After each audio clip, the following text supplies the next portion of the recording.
Pria ini, meski hanya seorang pengantar barang, punya mimpi seperti seorang konglomerat sejati. Tak peduli seberat apapun pekerjaannya, ia mampu memenuhi semuanya. Kecuali perbuatan melanggar hukum, Jung-Ho tak takut pada siapapun. Kehidupan impiannya sungguh menarik. Setiap hari minum air kelapa, berbaring panjang, dan menonton YouTube. Melihat pekerjaan Jung-Ho, tak ada yang akan mengira suatu hari nanti ia akan menjadi kaya. Tapi hanya orang di dalamnya yang tahu bahwa penghasilan pekerjaan itu sama sekali tidak rendah. Hanya perlu tepat waktu, tepat tempat, meletakkan barang yang tepat di lokasi yang ditentukan, maka uang akan mengalir otomatis ke dompet seperti air bah. Pekerjaan itu diberi nama yang sangat sederhana oleh orang-orang pengantar barang. Tapi jangan biarkan namanya menipu karena mereka adalah ninja zaman modern. Semua orang beramai-ramai menekuni profesi ini karena mereka mendengar pekerjaan ini memiliki gaji yang sangat besar. Di antara mereka, yang paling menonjol adalah seorang pemuda bertopi baseball bernama Jung-Ho dengan julukan kurir suci. Hari ini ia menerima pesanan senilai 16 miliar dolar. Mendengar jumlah uangnya, seolah-olah dia akan membunuh presiden, bukan mengantarkan barang. Untuk melaksanakan misi, ia pergi ke stasiun kereta bawah tanah, meminta hacker kesayangannya meretas sistem kamera,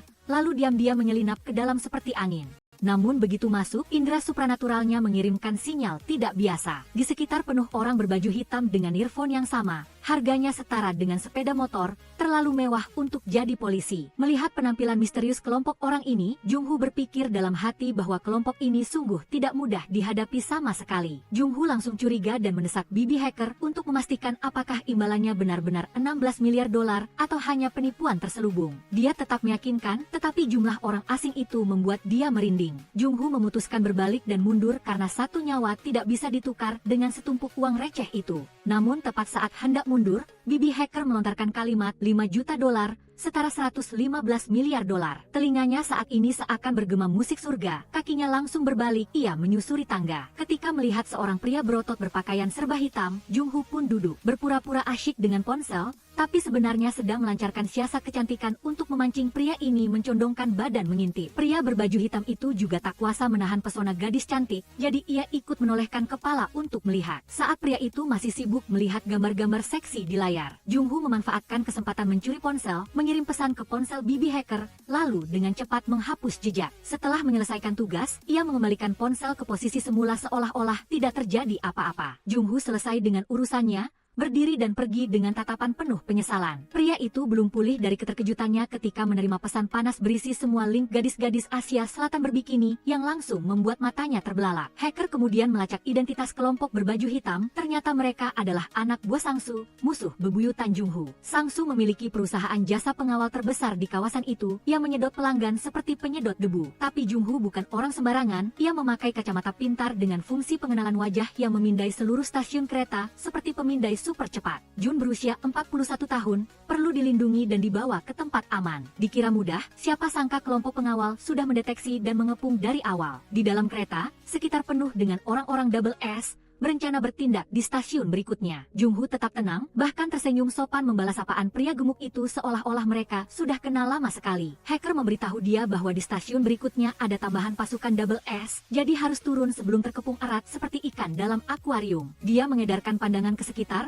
lalu menyadari satu-satunya pilihan adalah melompat keluar dari kereta. Tapi 115 miliar dolar tetaplah angka yang membuat orang bimbang antara hidup dan mati. Sistem sosial macam apa yang sedikit-sedikit melibatkan seluruh kota untuk berhadapan. Akhirnya, siapa yang mendapat berapa banyak uang, bibi hacker barulah saat ini mengungkapkan bahwa kereta ini tanpa masinis, artinya mereka dapat mengendalikan situasi. Jung-Ho berpaling ke Sung-chol, serius berkata bahwa tidak ada pilihan lain, mereka akan melompat dari kereta. Sung-chol yang baru mendengar dua kata melompat dari kereta saja wajahnya sudah pucat pasi seperti daun pisang. Bibi hacker melakukan tindakan yang luar biasa, menyelamatkan jiwa kecil Sung-chol, yaitu menghentikan kereta. Jung-Ho menghitung mundur 3, 2, 1, dua orang melompat keluar seperti aktor film aksi. Orang-orang di dalam kereta mata terbelalak, mulut ternganga, ketakutan melihat mereka. Setelah melompat, belum sempat gembira, pengawal di kereta menyalakan rem darurat dan mengejar. Jung-Ho terus menghitung, jumlah orangnya tak habis-habis, kakinya mulai berlari secepat mungkin. Sung-chol kehabisan napas, terengah-engah, jika sekarang tidak memikirkan cara untuk menghambat mereka, ia pasti akan tamat. Jung-Ho memikirkan cara lain, terpaksa meminta bibi hacker mematikan seluruh listrik terowongan. Matikan lampu, terlalu mudah, kata bibi sambil memprosesnya seperti sedang bermain game. Seluruh area diselimuti kegelapan, pengawal bingung menyalakan senter,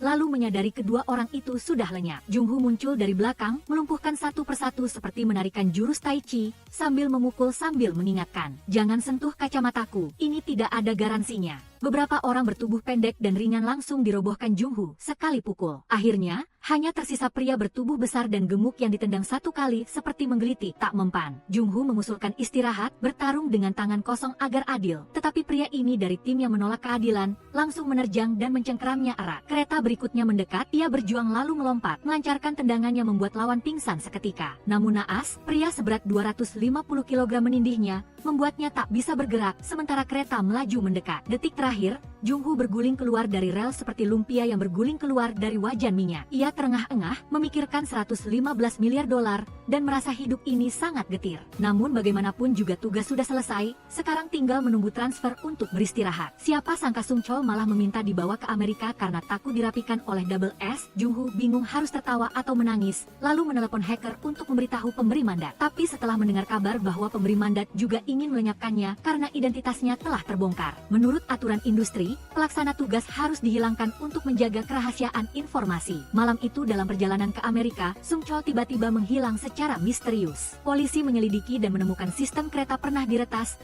Hanya satu orang yang bisa melakukan ini, Healer. Belum selesai, ada orang yang memotret adegan dua orang melompat dari kereta. Alhasil Jungho pun langsung menjadi target buronan. Mereka memanggilnya Healer.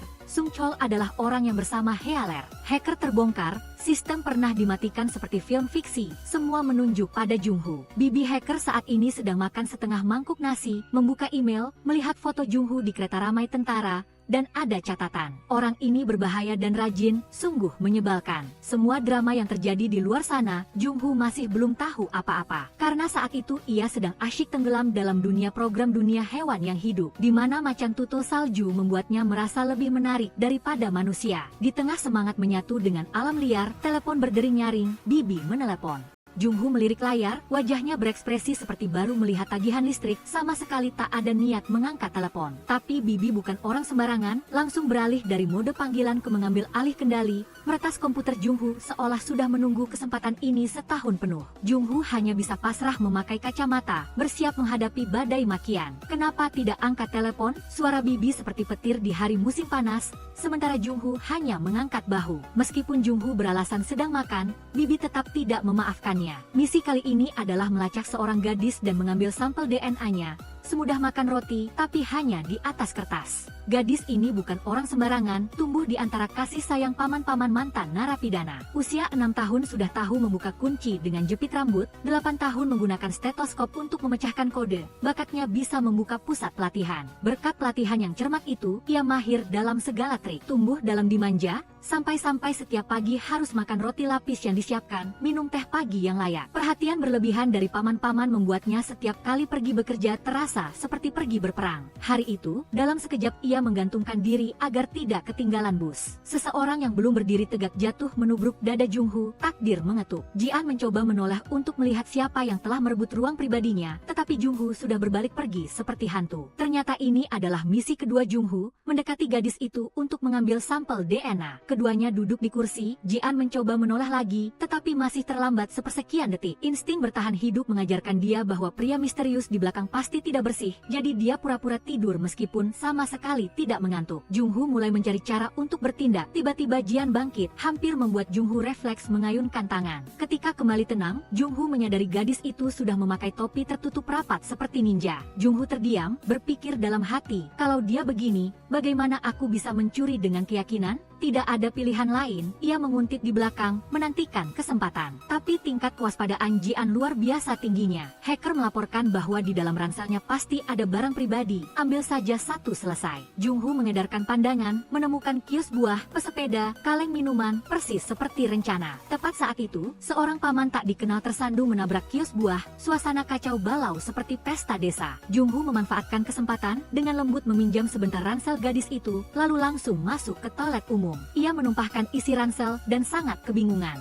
Tumpukan Bahkan barang di depannya sama sekali tidak mirip barang yang digunakan seorang gadis. Ia menggeledah satu persatu dengan tatapan orang yang baru gagal masuk universitas. Entah mengapa ransel seorang gadis isinya tidak ada yang berharga seperti ini. Tepat saat masih meragukan kemampuannya sendiri, pintu toilet terbuka. Jian menerobos masuk seperti badai, berteriak, "Hei pencuri, itu ransel saya." Jian memegang tongkat pel di pintu agar mudah menyerang. Saat hendak menelepon polisi, ia ditarik Jungho, lalu Jungho menarik Jian masuk ke toilet. Takut wajahnya terlihat, Jungho dengan cepat membungkam mulut Jian dengan tangan kokohnya. Kemudian ia menggunakan tenaga membuat cermin toilet pecah berkeping-keping. Selanjutnya, ia memilih-milih barang di meja untuk melihat apakah ada yang bisa digunakan. Jantung Jian berdebar kencang, hampir saja tidak bisa bernapas. Jungho sungguh tidak punya niat buruk, ia hanya ingin mengambil kukunya saja. Ia berpesan pada Jian, lain kali jangan seenaknya mengikuti orang lain. Jika ia keras kepala mengikuti pria lagi, sama saja dengan ikan menyerahkan diri ke mulut kucing.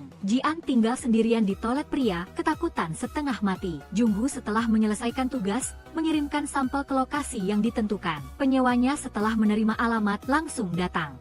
Munho ingin mendapatkan DNA Jian karena ia mencurigai gadis itu adalah anak dari kakak iparnya. Gadis kecil itu hilang sejak kecil dan diadopsi oleh seorang pengacara. Para mantan narapidana setelah keluar dari penjara dibukakan toko kopi kecil olehnya untuk berbisnis sendiri dan mengelola sendiri. Jian, anak yatim piatu selama bertahun-tahun juga tidak lupa mencari orang tua kandungnya. Meskipun saat ini ia sudah punya ayah angkat yang cukup keren, tapi tidak ada yang bisa mengalahkan kasih sayang ibu yang suci. Ia juga ingin tahu alasan mengapa orang yang dianggap orang tua kandung meninggalkannya. Munho membawa sampel DNA Jian dan kakak iparnya untuk dibandingkan. Benar saja, tidak meleset dari dugaan, tingkat kesamaan mencapai 99%.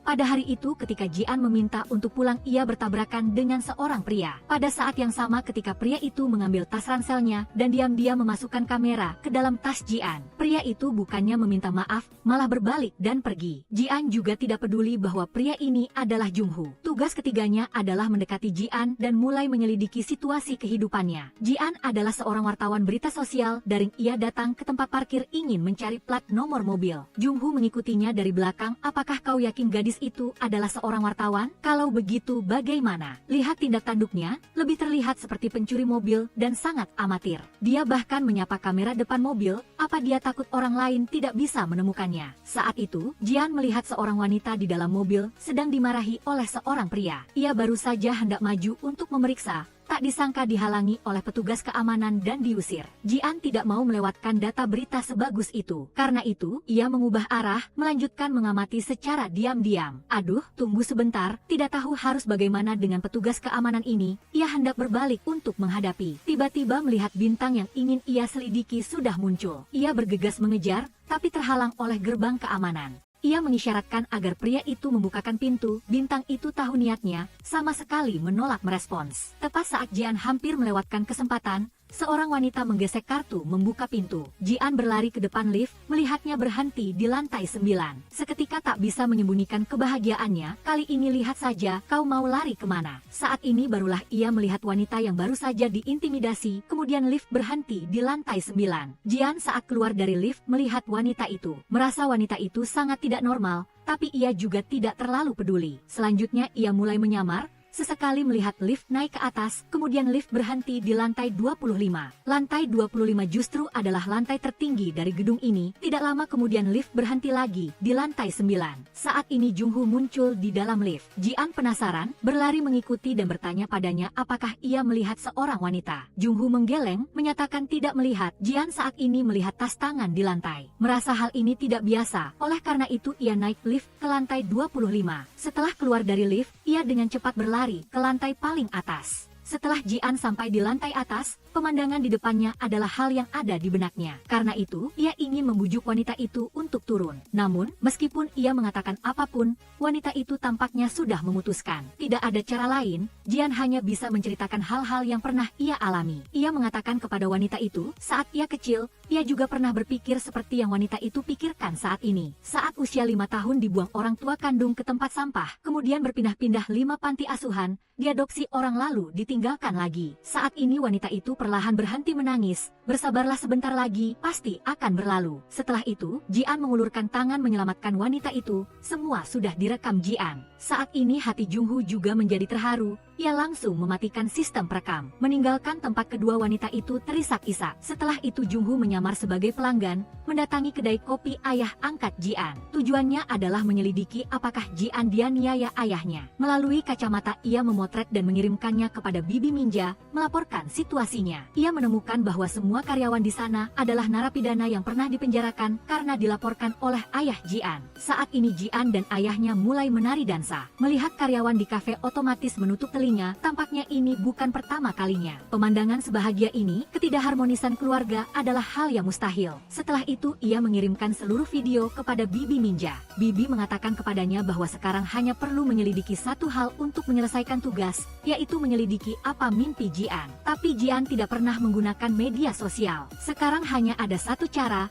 yaitu mencari jawaban dari kamar tidurnya. Jungho diam-diam datang ke kamar Jian, ingin menyelidiki hal pribadinya melalui komputer. Saat ini di luar terdengar langkah kaki, seperti sedang berjalan masuk. Jungho buru-buru bersembunyi, yang datang adalah pemilik kamar, Jian. Setelah itu gadis itu duduk di tempat tidur, berganti pakaian. Jungho melihat di depan matanya kaki panjang putih mulus gadis 130 cm itu. Saat itu ia merasa dirinya hari ini mengenakan terlalu banyak pakaian. Ia berusaha menenangkan jantung kecilnya yang berdebar kencang. Saat ini ia mendengar Jian sedang mencari ponselnya. Ia tiba-tiba melihat kedua tangannya, tanpa pikir panjang langsung melempar ponsel keluar. Jungho bahkan mengira penglihatannya bermasalah. Saat membungkuk mengambil ponsel, detak jantung Jungho secepat motor balap. Untungnya Jian tidak menyadari ada yang aneh. Sebelum pergi ia bahkan menendang celana tidurnya ke bawah tempat tidur. Jungho langsung merasa hari ini dirinya tidak cocok untuk keluar. Setelah mendengar pintu tertutup, akhirnya ia bisa keluar untuk bernapas. Siang hari tidak cocok untuk keluar,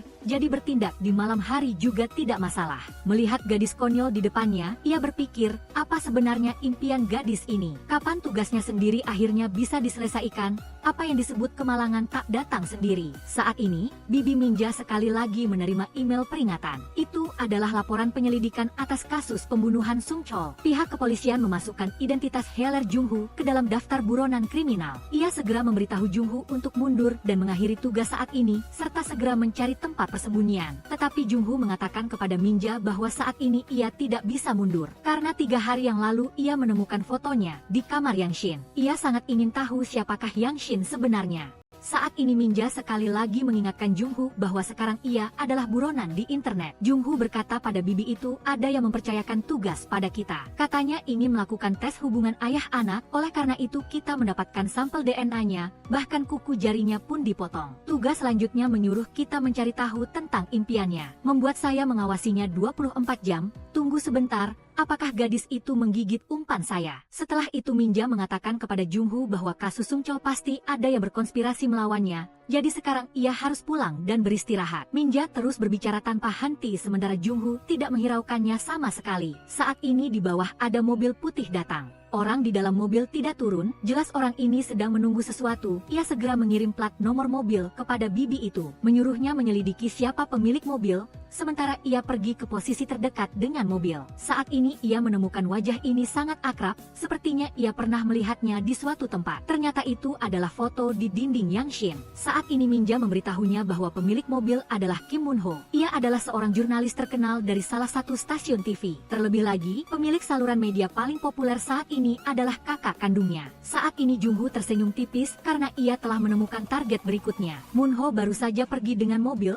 Jungho untuk menyelidikinya mulai melakukan rintangan. Hanya melihatnya terus berjalan bolak-balik di atas atap. Sebuah jungkir balik nyaris jatuh ke dalam panci hotpot pasangan kekasih. Kemudian menyusuri pipa air memanjat masuk ke dalam gedung seperti ninja. Berdasarkan inersia, ia melompat keluar dari jendela kaca. Melihat target semakin dekat, saat ini bibi itu memberinya petunjuk melalui kamera. Maafkan saya, setelah melalui instruksi tanpa henti dari bibi, Jungho tiba di luar sebuah villa. Melihat sekeliling tidak ada siapa-siapa, satu lompatan masuk ke dalam taman. Jungho melihat Moon Ho sedang mendorong seorang wanita masuk ke dalam kamar. Ia melihat sekeliling dan menghindari petugas keamanan yang sedang berpatroli. Ia menuju sebuah kamar di lantai 2 ingin mencari sedikit berita di sana. Saat itu ia melihat sebuah foto-foto ini juga ada di kamarnya. Hari itu ia menemui ibunya dan menunjukkan foto 20 tahun lalu. Ia ingin tahu siapa orang-orang lain di foto ini selain ayahnya. Saat itu ibunya berkata kepada Jungho bahwa mereka semua adalah teman kuliah ayahnya. Setelah lulus mereka semua berkeluarga. Yang Shin adalah teman masa kecil Jungho. Tetapi mengapa mereka berdua berbaring bersama? Ternyata kemarin Jungho ingin menyelidiki dengan jelas alasan di balik kematian mendadak Chun di sungai. Siapakah yang merencanakan konspirasi hingga menimpakan bencana padanya? Jian ingin menjadi masternya, malamnya karena menyambut karyawan baru perusahaan mengadakan makan-makan. Jian mabuk berat diantar pulang oleh Jungho. Sesampainya di rumah Jian memanfaatkan mabuknya untuk membantu menulis sebuah artikel untuk orang yang dianiaya keluarganya. Menggugat seorang artis tertentu yang melakukan layanan seksual ilegal. Setelah ia selesai menulis, saat hendak merilisnya ia ragu karena ia tahu apa yang akan terjadi begitu artikel ini dirilis. Setelah Jungho mengantar Jian pulang, waktu sudah lewat tengah malam. Ayah angkat Jian meminta Jungho untuk menginap dan membiarkannya tidur di sofa semalam. Saat ini Jian membawa bantal dan turun ke bawah untuk tidur. Ini Jian, kakak, itu tempatku, kembali ke kamarmu, aku juga harus tidur. Begitulah, mereka berdua menghabiskan malam dengan posisi seperti ini. Keesokan harinya saat berangkat kerja, kepala redaksi marah besar. Ia menyuruh bawahannya segera menghubungi Jian dan memintanya datang ke kantor. Tapi Jian sekarang sedang bersembunyi di bawah meja, tidak berani keluar. Karena kemarin ia memposting artikel yang sekarang telah menjadi topik pembicaraan hangat di internet. Apalagi, tingkat like-nya sudah melampaui beberapa kali lipat dari biasanya. Tapi yang dikhawatirkan kepala redaksi saat ini bukanlah tingkat like, melainkan ia sedang mengkhawatirkan keberadaan kantor redaksi. Di sisi lain, anggota parlemen yang ia gugat juga mulai bertindak. Ia menemui pemilik kantor berita dengan nada memerintah, memintanya untuk menenggelamkan laporan ini, sekaligus mencari tahu siapa penulis artikel laporan ini, tetapi Yang Shin sama sekali tidak mengetahui semua ini. Di tengah perjalanan pulang kerja bersama Jungho, saat ini Jungho yang berasal dari agen rahasia, menemukan mobil yang berhenti di pinggir jalan sangat mencurigakan. Ia memakai earphone Bluetooth dan menghubungi Bibi itu. Setelah pemeriksaan oleh Bibi, ternyata kelompok orang ini adalah orang dari perusahaan bodyguard Double S Healer.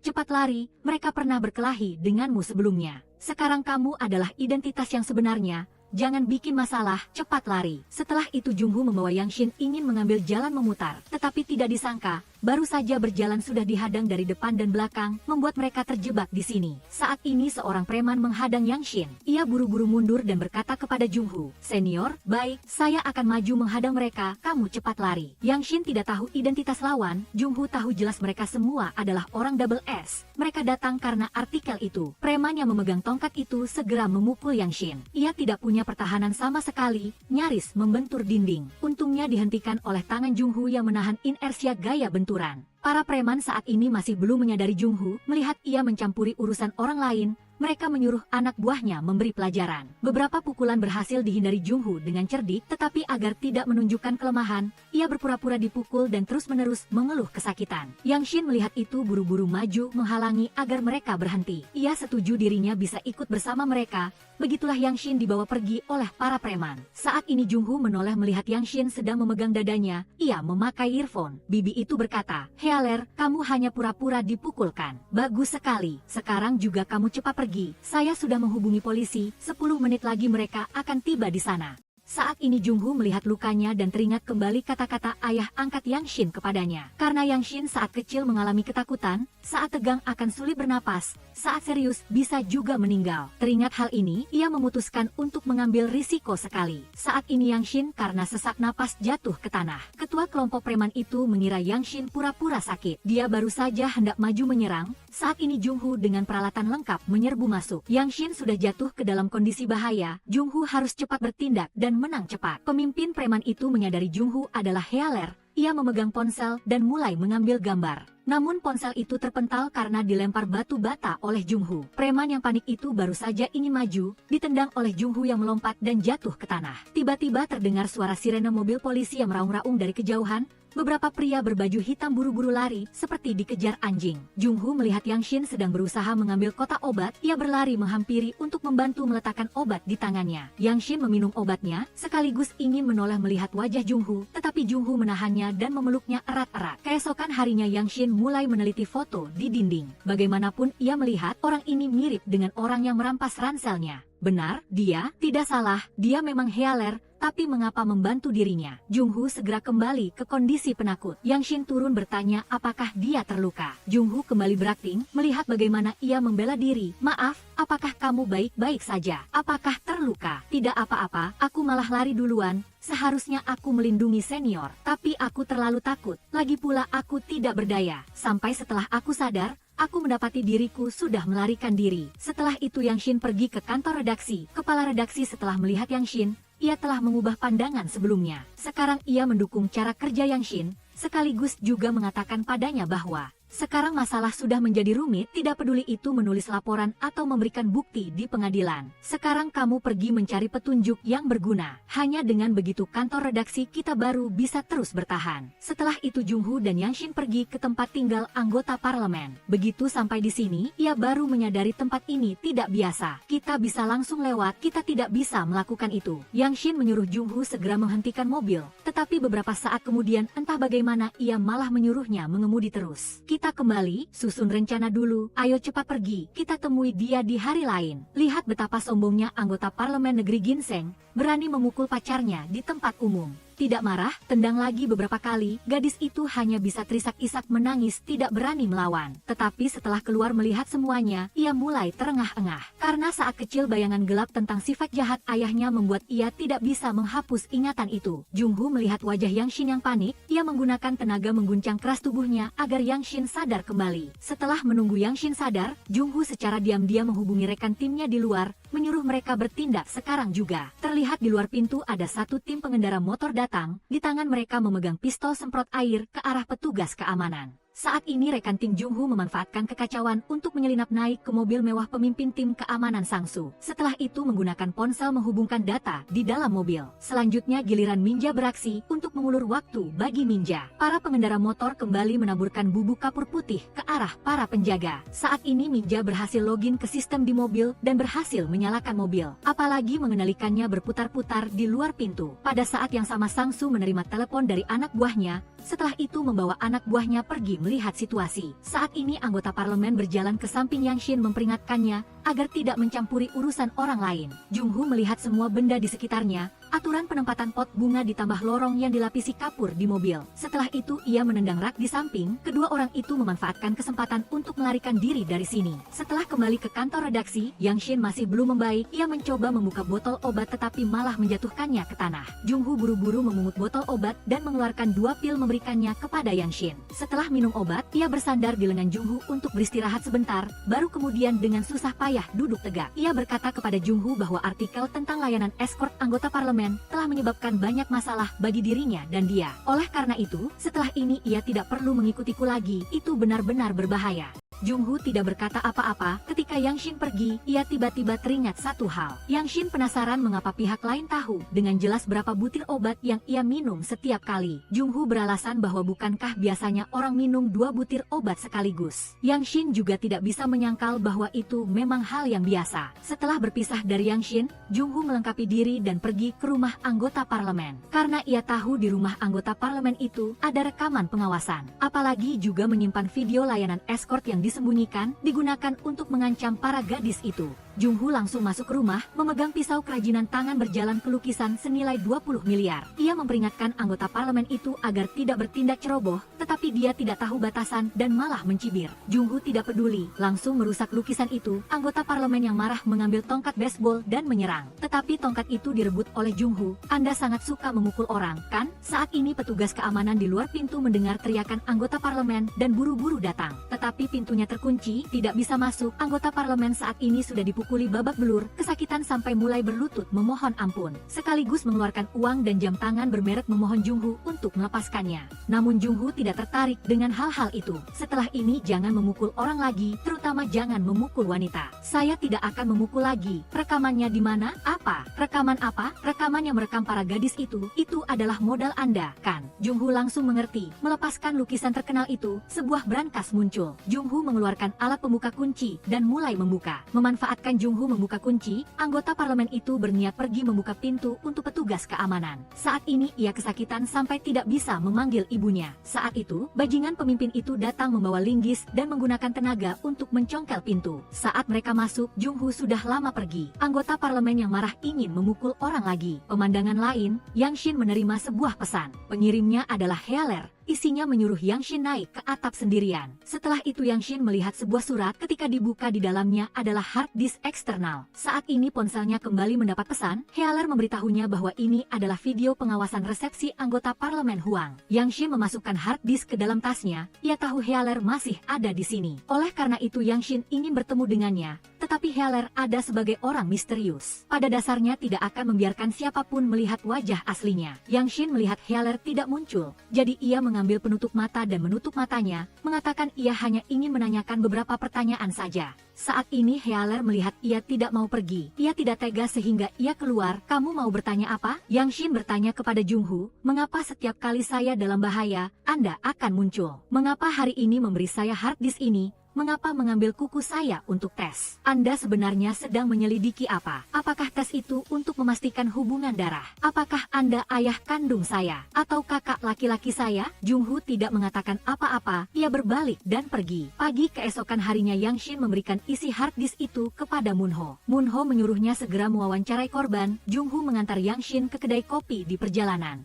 Yang Shin karena melihat isi hard disk semalam suntuk, saat ini mengantuk seperti kucing keberuntungan. Jung-Ho merasa kasihan menggunakan tangannya menopang kepala gadis itu sampai di kedai kopi Yang Shin. Tetapi di depan pintu ada sekelompok preman. Jung-Ho melihatnya dan sangat waspada. Setelah menghentikan mobil, Yang Shin sadar ketika melihat beberapa preman ia langsung dengan gembira berlari menghampiri membuat Jung-Ho terkejut. Ternyata mereka semua adalah pelindung ayah angkatnya. Mereka semua melihat Yang Shin tumbuh besar. Setelah wawancara, Jung-Ho segera pergi. Saat ini Yang Shin menerima pesan dari Moon-ho, menyuruhnya pergi ke suatu tempat. Mengatakan padanya di sana ada informasi kasus dan sekarang juga matikan ponsel. Setelah itu Yang Shin buru-buru berlari datang, tetapi Moon-ho saat ini juga menerima sebuah panggilan telepon. Keluarga yang membesarkanmu sejak kecil, kebaikan tidak boleh dilupakan, kamu ini siapa? Tidak boleh karena seorang gadis mengkhianati keluarga, dia adalah orang jahat, cepat sadar dan pulanglah. Setelah mematikan telepon, Moon-ho buru-buru menelepon Yang Shin, tetapi dia sudah mematikan ponselnya. Saat ini bibi hacker menerima sebuah email, setelah itu Jung-Ho menerima panggilan dari bibi itu. Ia mengatakan kepadanya bahwa ada tugas baru, mengatakan Yang Shin sedang dalam bahaya. Tetapi Jung-Ho malah berkata Yang Shin sedang ada di rumahnya. Saya sudah menelepon, mereka bilang Yang Shin menerima telepon lalu langsung keluar. Apalagi itu adalah panggilan dari Moon-ho. Apa yang ingin kamu katakan? Saya pikir dia tertipu dengan suara palsu. Saat ini Minja melacak melalui alat pelacak di tas Yang Shin. Yang Shin sekarang sedang naik lift, tetapi orang di atap melihat Yang Shin sudah masuk lift. Setelah itu lift yang dinaiki Yang Shin kehilangan kendali dan mulai jatuh dengan cepat. Jika ada orang yang terjebak di dalam lift yang jatuh, cara apa yang akan Anda gunakan untuk menyelamatkan orang itu? Ia berlari ke lantai dasar mengambil sabuk pengaman terlebih dahulu,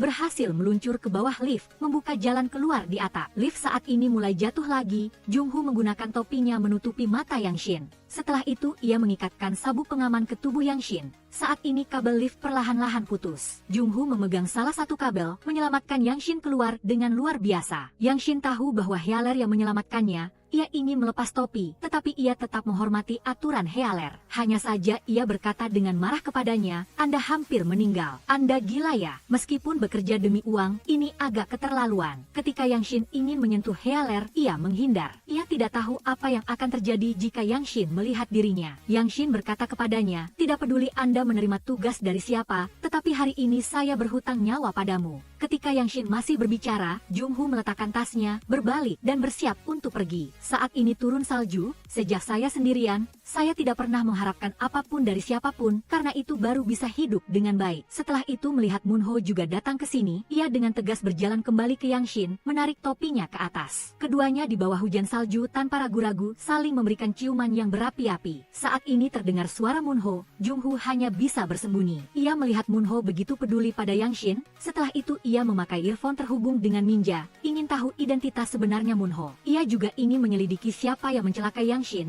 Dalam dibalik semua ini, Moon-ho tahu jelas Namun kali ini ia salah tebak, ia memanggil sekretaris kakaknya Moon SIK ke kantor, ia memperingatkan Moon SIK agar tidak mengganggu Yang Shin. Kalau tidak, ia akan memberitahu Myung-hye bahwa Yang Shin masih hidup. Moon SIK tahu betul jika Myung-hye tahu Yang Shin masih hidup pasti akan mengancam nyawanya. Tapi Myung-hye sama sekali tidak tahu apa-apa. Ternyata ibu Yang Shin adalah Myung-hye. Setelah lulus ia menjadi seorang reporter. Myung-hye mendapat masalah karena sebuah laporan. Ia harus meninggalkan Yang Shin di sini dan memancing para preman itu sendirian. Tetapi sejak hari itu Yang Shin tidak pernah bertemu ibunya lagi. Tetapi ia adalah keponakan Moon-ho. Namun Yang Shin saat itu tidak menemukan ibunya. Akhirnya ia tersesat lalu ia ditemukan oleh ayah angkatnya yang sekarang seorang pengacara. Dari orang yang lewat, pengacara itu tahu bahwa Yang Shin sudah lama berada di sana. Sejak hari itu, pengacara itu mengadopsi Yang Shin. Sedangkan ayah kandung Yang Shin dibunuh oleh Moon SIK. Ketika Moon SIK tahu Yang Shin masih hidup, ia tidak melakukan apa-apa, hanya merasa takut. Tetapi sekretarisnya menemukan ada sesuatu yang salah dengan Moon SIK dan menyampaikan masalah ini kepada orang tua di belakang layar. Beberapa tahun yang lalu, orang tua ini juga yang mengusir Myung-hye. Karena Myung-hye menemukan bukti kejahatan mereka dan anggota dewan resepsionis itu juga adalah bawahan orang tua itu. Ketika mengetahui identitas Yang Shin, demi menjaga anggota dewan itu, ia menginstruksikan sekretarisnya untuk mengurus gadis itu. Oleh karena itu, terjadilah adegan penyerangan lift seperti tadi. Moon SIK tidak berani berkata apa-apa, hanya berharap orang tua itu tidak ikut campur dan mengatakan bahwa ia akan menangani masalah ini dengan baik. Dalam sekejap, di konferensi pers anggota dewan itu, sepasang suami istri masuk ke tengah aula. Yang Shin dan Jung-ho menyamar sebagai pasangan suami istri datang ke hotel pesta pernikahan. Mereka ingin memastikan persiapan pesta pernikahan besok tetapi dihentikan oleh penjaga di luar pintu. Sayang, suasana hatiku sedang tidak baik, cepatlah cari cara. Harus cari siapa yang datang ke sini, sekretaris Kim atau sekretaris Bae, telepon manajer di sini dan suruh dia datang sendiri. Selagi saya belum marah, orang seperti kami kalau marah akan berdampak pada masyarakat. Staf hotel takut menyinggung tamu penting, jadi mereka langsung setuju. Dengan begitu, mereka berdua berhasil masuk hotel. Setelah itu, mereka masuk ke toilet untuk berganti pakaian. Kameramen mulai mencoba peralatan. Mengapa menikah dibuat misterius seperti ini? Ternyata ini adalah konferensi pers. Para jurnalis yang diundang semuanya adalah rencana internal. Pertanyaan-pertanyaan juga merupakan draft yang disiapkan sebelumnya. Sementara itu, setelah Kim Moon-ho, sang reporter terkenal, mendengar berita itu, ia berencana untuk mengungkap kejahatan para anggota dewan ini. Oleh karena itu, ia diam-diam merencanakan siaran langsung. Yang Shin hanya perlu menyelinap ke dalam konferensi pers dan menyebutkan kasus suap. Pada saat yang sama, Moon-ho akan menyiarkan secara langsung di kantor redaksi. Tetapi ketika Yang Shin mulai bertanya, bawahan anggota dewan itu mulai menghindari pertanyaannya. Saat ini, Yang Shin teringat kata-kata Moon-ho yang pernah diucapkan padanya. Ia harus menarik perhatian, barulah ada cara untuk wawancara. Karena pakaian Yang Shin, para jurnalis di sekitarnya mengalihkan perhatian mereka kepadanya. Moon-ho juga secara bersamaan melakukan siaran langsung dan anggota dewan itu mulai merasa bersalah. Tak lama setelah itu, Yang Shin dan Jung-ho diusir keluar. Adegan di TV juga dialihkan salurannya dan semua yang baru saja terjadi terlihat oleh orang tua di belakang layar. Moon SIK mengatakan akan menangani masalah ini secara pribadi. Tetapi orang tua itu mengatakan kepada Moon SIK bahwa sekarang ia harus meninggalkan anggota dewan Kim. Saat ini, artikel Yang Shin yang hilang telah menarik perhatian netizen. Dalam perjalanan kembali ke kantor redaksi, Yang Shin masih tenggelam dalam kegembiraan menjadi terkenal. Jung-ho justru merasa ada yang tidak beres. Bersamaan dengan itu, ada mobil putih mengikuti mereka. Jung-ho menyuruh sopir belok ke gang, lalu ia mengajak Yang Shin bersembunyi di dalam gedung. Yang Shin sedikit terkejut dan marah, Jung-ho baru lengah setelah melihat mobil putih itu menjauh. Yang Shin mengajak Jung-ho untuk makan sesuatu bersamanya. Ia tahu Jung-ho suka minum alkohol. Kemudian ia membawa Yang Shin naik ke lantai atas, baru saja hendak menggunakan peniti untuk membuka kunci. Tetapi takut Yang Shin curiga, jadi ia berpura-pura lupa kunci di mobil. Yang Shin mendorong Jung-ho menjauh, mengeluarkan jepit rambut dan membuka kunci dengan mudah. Jung-ho terkejut, ia berani berkata kalau kau berani bicara, aku akan membunuhmu. Ini adalah pertama kalinya mereka berdua duduk bersama. Jung-ho menyatakan cintanya kepada Yang Shin tetapi ditolak. Di hati Yang Shin sekarang hanya ada Healer. Pria ini sedang diinterogasi polisi. Tetapi ia baru makan 2 suap nasi, tiba-tiba ia menundukkan kepala dan berbusa dari mulutnya. Tunggu saat polisi memanggil dokter, ia sudah tidak bernapas. Pria ini dikenal Yang Shin sebagai guru Dongwon. Ternyata tadi malam Dongwon menyelinap ke rumah Moon SIK dan dikenali oleh Myung-hye. Setelah diselidiki, Moon SIK mengetahui Jung-ho adalah Healer. Untuk memancing Jung-ho keluar, Moon SIK memanfaatkan ibu kandung Jung-ho sebagai umpan, ingin memancing Healer keluar dan menangkapnya. Meskipun Jung-ho tahu maksudnya,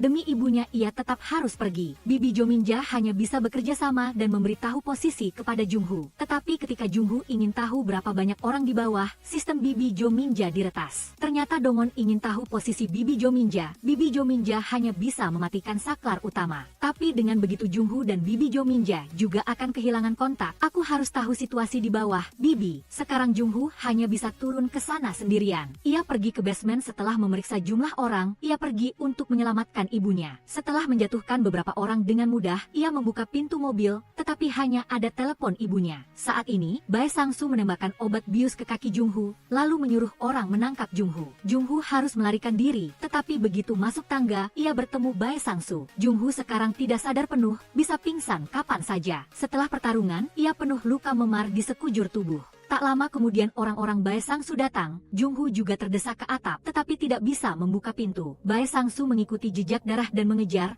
Saat ini orang di belakang melepas baju Jungho dan menguncinya di atap. Jungho mencoba merangkak ke sudut lalu pingsan. Agar tidak ada kesalahan, pria di dalam gedung melukai dirinya sendiri dengan pisau. Saat ini, orang-orang Bae Sang-su juga mengejar. Sial, pintunya sepertinya terkunci. Karena belum ada yang melihat wajah Healer, Bae Sang-su melihatnya sebagai seorang pria tua, jadi ia juga curiga. Tetapi melihat luka di tangan, ia menganggapnya sebagai Healer dan menyerahkannya kepada polisi. Di sisi lain, ketika Bibi Jominja menyalakan sistem, ia menemukan Jungho sangat lemah. Namun sama sekali tidak bisa menghubungi Jungho. Healer ada di sana. Anak ini, kamu di mana? Mengapa tanda-tanda kehidupannya seperti ini? Bibi Jominja hanya bisa menelepon Yang Shin. Memberitahu posisi Jungho, bisakah kamu membantuku mencarinya? Dia sepertinya sangat berbahaya sekarang, tetapi Yang Shin tidak menemukan Jungho di titik lokasi itu. Terlebih lagi, ia melihat banyak orang berbaju hitam keluar dari sana. Yang Shin mengira Jungho sudah dibawa pergi. Tiba-tiba ia melihat bercak darah di tanah.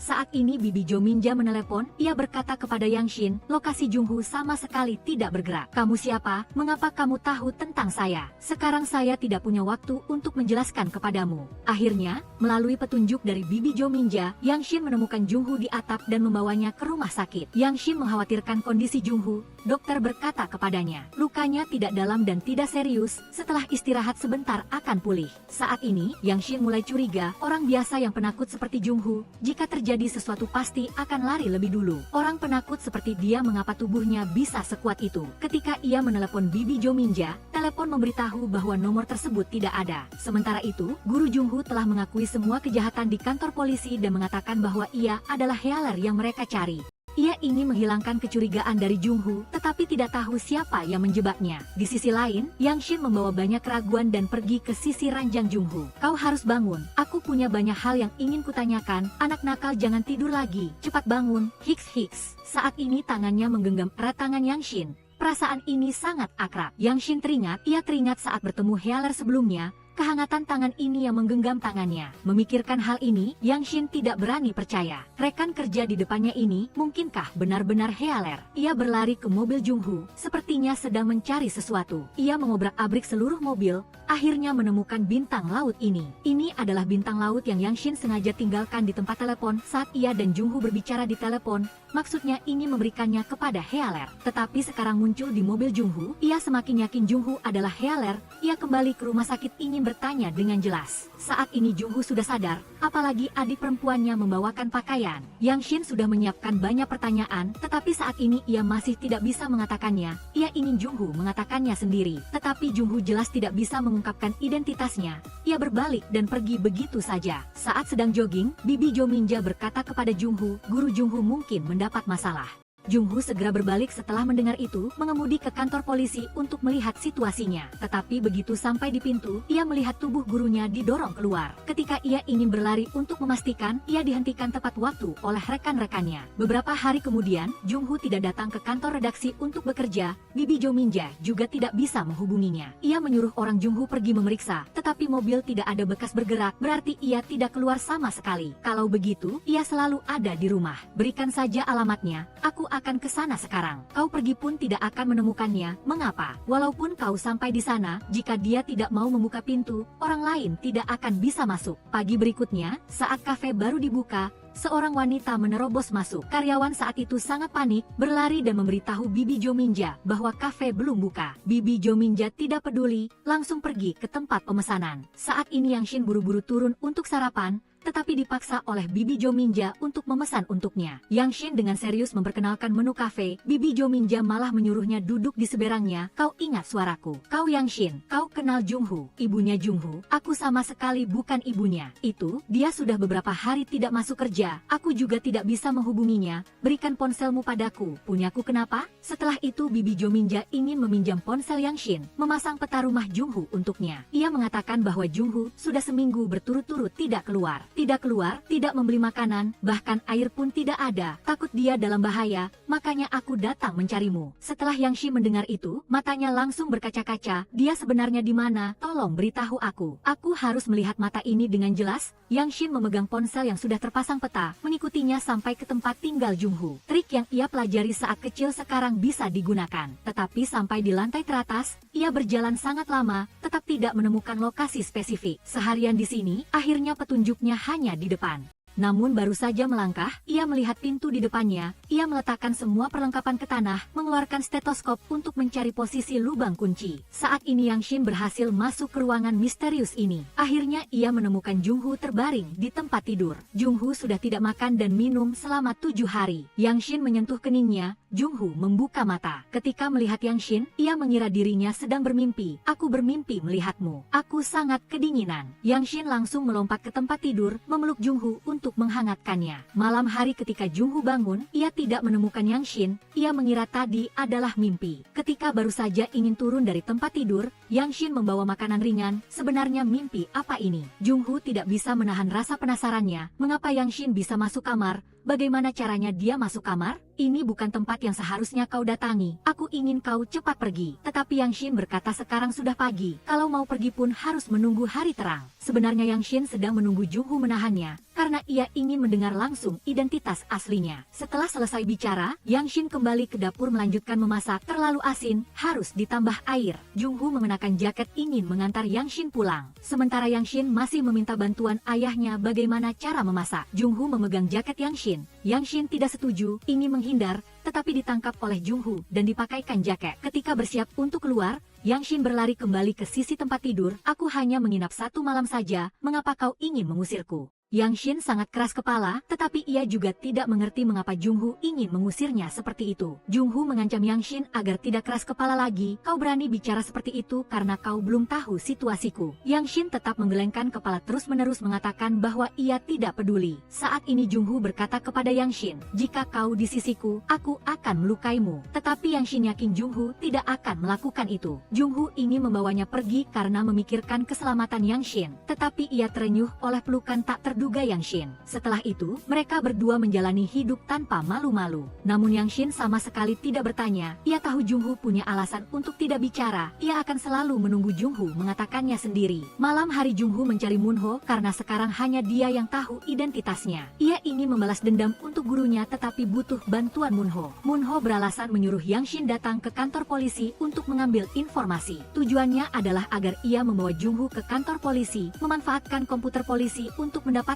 petunjuk. Ketika mereka berdua bertemu, Jungho mengungkapkan identitas aslinya kepada Yang Shin. Reporter Yang Shin, namaku Jungho, kau bilang namamu siapa? Jungho, hello, kau masih ingin tahu apa lagi? Kau harus memanggilku apa? Jungho meminta maaf kepada Yang Shin karena terlambat memperkenalkan dirinya. Tetapi Yang Shin tetap tidak bisa menahan amarahnya dan langsung menendang Jungho beberapa kali. Seorang gadis diikuti orang di jalan, gadis pintar itu pergi ke kantor polisi, tetapi pria itu juga ikut masuk. Ternyata Yang Shin sengaja mengajaknya masuk. Jungho berniat melalui dokumen internal kantor polisi mencari tahu pelaku yang menjebak gurunya. Yang Shin menggunakan status reporter masuk ke kantor polisi. Jungho menggunakan status bawahannya juga berhasil masuk. Setelah naik ke lantai 2, mereka berdua berpisah. Yang Shin mencari polisi, sedangkan Jungho naik ke lantai 4 mencari komputer yang bisa digunakan. Bibi Jominja, sang hacker, sedang menunggu di tempat setelah Jungho berganti pakaian dan menemukan sebuah komputer. Ia menemukan jaringan di sini tidak bisa digunakan. Bibi Jominja berkata kepada Jungho, mereka pasti sudah memutus semua koneksi luar.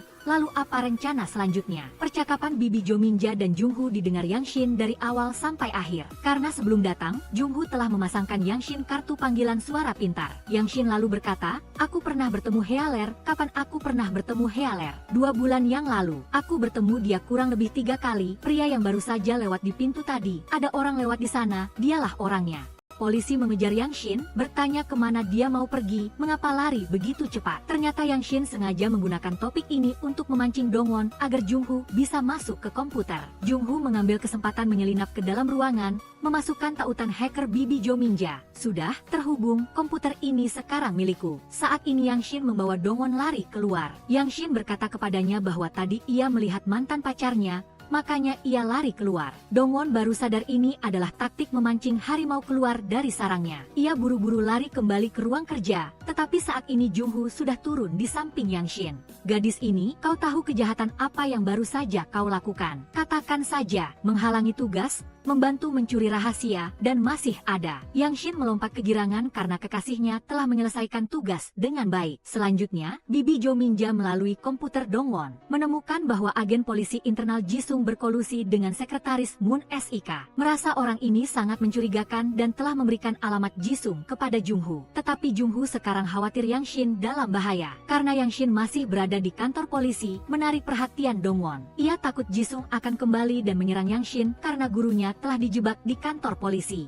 Setelah dibujuk oleh Bibi Jo Minja, Jungho baru pergi ke rumah Jisung untuk mencari bukti. Saat ini Jisung kebetulan kembali ke kantor polisi. Agar ia tidak melihat Yang Shin, Bibi Jo Minja mengirimkan foto itu kepadanya. Selanjutnya adalah alamat rumahnya. Jisung segera kembali ke rumah. Saat ini Jungho sudah sampai di rumah Jisung. Ia terus mencari petunjuk di kamar, tetapi tidak menemukan apa-apa. Akhirnya ia menemukan bukti di kamar mandi. Di dalamnya semua adalah kartu identitas Jisung dan informasi pembayaran dari banyak rekening. Setiap setoran ada ratusan juta. Seorang petugas polisi biasa, mengapa punya penghasilan sebesar itu? Kemudian, sebuah pil putih ditemukan. Moonho juga menerima foto yang dikirimkan bibinya. Lalu dia menelepon Jungho dan memberikannya bukti itu. Yang baru saja dikirim adalah dari bawahan Jungho, akun pribadi Jisung. Ini adalah akun palsu Jisung. Bukankah ini menarik? Setelah itu, Jungho mengirim orang ke rumah Jisung. Sementara itu, Yang Shin sedang memulai siaran langsung. Saat itu, Jisung juga sudah tiba di rumah dan menyadari barang penting telah dijarah. Dia menggunakan telepon rumah untuk menelepon sekretarisnya. Oh tunggu, polisi menangkapnya. Sekarang kamu menggunakan telepon apa untuk meneleponku? Pada saat ini, Dongwon juga tiba di sini. Setelah naik, dia menemukan banyak kertas bertuliskan arah yang ditempelkan.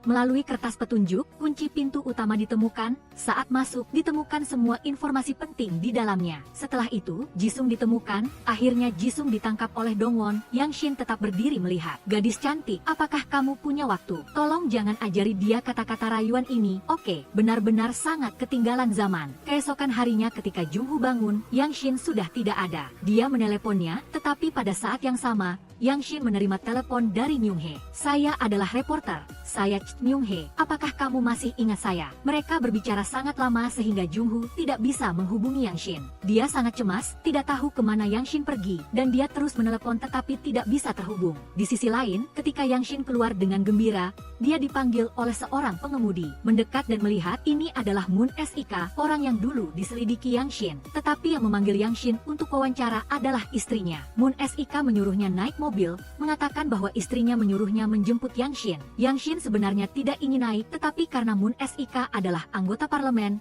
dia tidak bisa menolak. Namun, Moon SIK sama sekali tidak membawanya bertemu Myung-hee, melainkan membawanya ke ruang konferensinya. Selain itu, dia juga menyuruh seseorang memberitahu Yang Shin beberapa rahasia Jungho. Di sisi lain, Ajuma hacker menelepon, saya Moonho, saya selalu melacak lokasi ponsel Yang Shin. Sekarang dia baru saja tiba di tempat yang sangat tidak saya sukai. Saya sebenarnya berencana menelepon si bocah Heller itu. Tapi dia terlalu sering menunjukkan wajahnya akhir-akhir ini. Jika saya memberitahunya, dia pasti akan lari ke sana membuat kekacauan. Itu hanya akan menambah sakit kepala bagi kita. Saat ini, orang Moon SIK memberitahu Yang Shin, Sung Chol sebelumnya dijebak dan anggota parlemen Huang yang angkat bicara telah meninggal. Kedua kasus ini memiliki bukti bahwa Heller ada di lokasi, jadi Jungho adalah tersangka terbesar. Mendengar sampai di sini, Yang Shin mulai kesulitan bernapas. Dia tidak berani percaya Jungho pernah menjebak orang dan segera meninggalkan ruangan. Begitu keluar, dia bertemu Moonho. Yang Shin sekarang juga mulai curiga pada Moonho. Karena tadi Moon SIK berkata kepada Yang Shin untuk tidak mempercayai Moonho, karena dia dan Heller adalah satu komplotan. Dan tujuan Moon SIK melakukan itu adalah untuk merusak hubungannya dengan Moonho dan Heller. Selain itu, dia juga mengatakan kepada Yang Shin bahwa pelaku yang menjebak ayahnya saat itu adalah ayah Heller. Saat ini, Yang Shin mulai mengingat adegan saat pertama kali bertemu Jungho. Hari pertama saya bertemu Jungho, dia mengambil kuku saya. Apakah itu atas perintah Anda?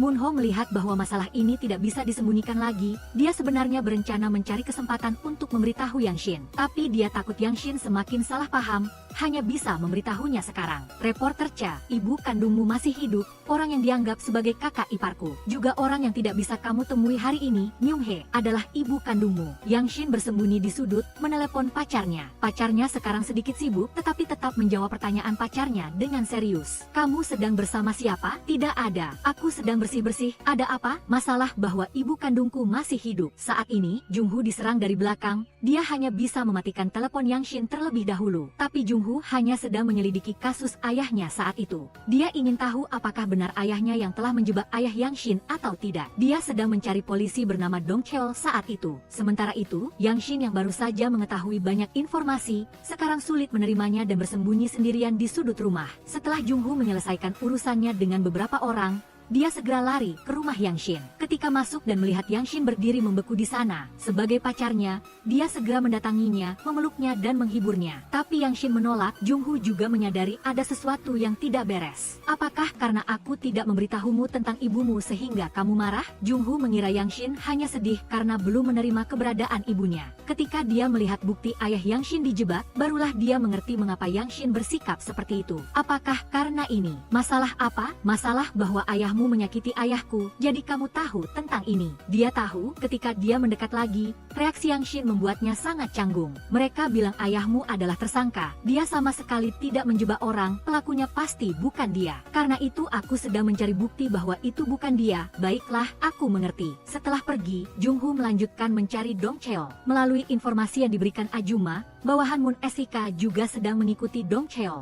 Karena di tangan Dong Cheol ada rekaman interogasi ayah Jung-hoo saat itu, mereka ingin menghancurkan rekaman itu. Jika rekaman itu bocor, kejahatan mereka saat itu akan melibatkan sekelompok orang, termasuk orang tua di belakang layar. Dan rekaman ini bisa menghilangkan kecurigaan terhadap ayah Jung-hoo. Setelah menemukan Dong Cheol, Jung-hoo mengatakan dia akan memberikan apapun yang dia mau, asalkan dia memberikan rekaman itu kepadanya. Tapi Dong Cheol ingin menggunakan rekaman ini untuk menjadi kaya, asalkan dia memberikannya kepada Moon SIK, dia akan mendapatkan ratusan miliar. Tapi Jung-hoo tahu orang seperti apa Moon SIK itu. Begitu dia menyerahkan rekaman itu, keesokan harinya dia tidak akan punya kesempatan untuk hidup. Saat ini, Moon SIK menerima pemberitahuan dari bawahannya yang mengatakan Dong Cheol dan Healer sudah bertemu. Sekarang dia bisa menyerang dan menjatuhkan mereka kapan saja. Tapi pembicaraan itu terdengar oleh Myung-hee. Dia memasang alat penyadap di ruangan Moon SIK karena dia sudah lama menyadari ada yang tidak beres dengan Moon SIK. Setelah itu, Myung-hee segera menelepon Moon-ho. Halo, Kak Myung-hee. Kamu kenal Jung-hoo, kan? Putraku kenal anak itu, sepertinya dia dalam bahaya. Moon-ho juga meminta kakaknya segera memberikan alamat agar dia bisa tiba di sana tepat waktu untuk menyelamatkan. Setelah Jung-hoo menerima telepon Yang Shin, barulah dia tahu orang-orang Moon SIK sudah tiba di sana. Ajuma saat ini juga menerima sinyal bahaya, menyuruh Jung-hoo segera pergi dari sana. Sekarang dia akan menghubungi polisi. Saat ini, orang-orang Moon SIK sudah mengejar, dan Jung-hoo sekarang hanya ingin melarikan diri. Jung-hoo berusaha melindungi Jung-hoo agar tidak tertangkap. Mereka berdua berlari keluar gereja dan dikepung oleh orang-orang Moon SIK. Yang Shin dan Moon-ho juga sedang dalam perjalanan. Karena jumlah orang mereka banyak, stamina Jung-hoo juga berangsur-angsur menurun, dan Jung-hoo mengambil kesempatan untuk melarikan diri. Saat ini, sebuah mobil hitam datang. Hanya terlihat orang turun membawa tongkat besi. Jung-hoo mengira itu adalah orang yang datang untuk menyelamatkannya, lalu menunjuk ke arah Jung-hoo. Namun ketika Jung-hoo melihat tongkat besi itu, dia hanya ingin melindungi Yang Jae agar tidak terluka. Tetapi dia dihadang oleh orang-orang berpakaian hitam itu. Saat ini, tongkat besi itu menghantam kepala Yang Jae dengan keras. Pada saat yang sama, sirene mobil polisi berbunyi, barulah orang-orang Moon SIK mundur. Jung-hoo melihat Yang Jae tergeletak di tanah, dia tidak berani percaya, orang terakhir yang mengetahui kebenaran tentang ayahnya juga telah tiada. Saat ini Yang Shin dan Moon-ho juga tiba di lokasi. Setelah turun dari mobil, Yang Shin langsung lari ke tempat kejadian. Ketika Yang Shin berlari sampai melihat pemandangan itu, dia melihat tongkat besi berlumuran darah di tanah. Dia mengira Jung-hoo telah melukai orang.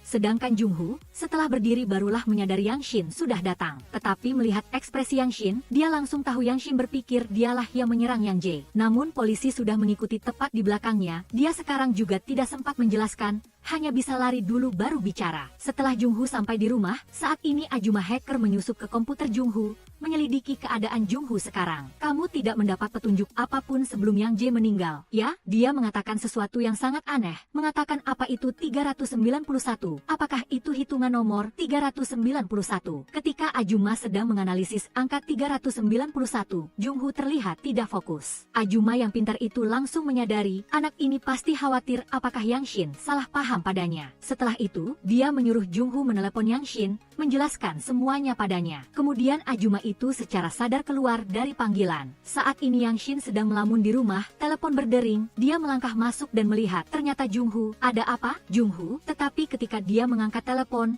Jungho sudah memutuskan sambungan. Setelah itu, Yang Shin mengubah kontak Jungho menjadi nama dia. Karena dengan begitu tidak akan ketahuan orang lain. Meskipun sekarang Yang Shin memiliki banyak hal yang tidak bisa dia pahami. Namun, dia masih bersedia mempercayai penjelasan Jungho. Setelah itu, Ajuma hacker menghubungi Jungho, memberitahu dia bahwa Yang Shin sekarang ada di rumah Moon SIK, dan sekretaris Kwon juga ada di rumah itu. Jungho takut terjadi sesuatu pada Yang Shin, jadi dia naik taksi ke sana. Saat ini, Yang Shin membawa bunga segar untuk bertemu Myung Hee, yang juga adalah ibu kandungnya. Tetapi sekarang Myung Hee masih belum mengetahui identitas Yang Shin karena kondisi fisiknya. Sekarang masih belum bisa memberitahunya bahwa dia adalah putrinya. Yang Shin melihat ibu kandungnya dan menangis, tetapi kali ini dia datang sebagai reporter untuk wawancara. Putrinya sedang menyelidiki kembali kasus ayahnya bertahun-tahun yang lalu. Kali ini sekretaris Kwon menyadari Yang Shin lalu diam-diam menelepon bos di belakang layar. Menurut pengamatan saya, Yang Shin sepertinya sudah mengetahui hubungannya dengan Myung Hee, tapi saya tidak tahu kapan dia akan mengungkapkannya. Jika Nyonya Moon SIK tahu kebenarannya, kemungkinan besar dia akan pergi. Sekarang harus bagaimana? Saat ini sekretaris Kwon belum selesai bicara, dia menyadari Jungho sudah muncul di belakangnya. Setelah itu, Jungho merebut telepon. Halo, orang tua, sebaiknya aku mencarimu di mana? Batalkan panggilan ini segera.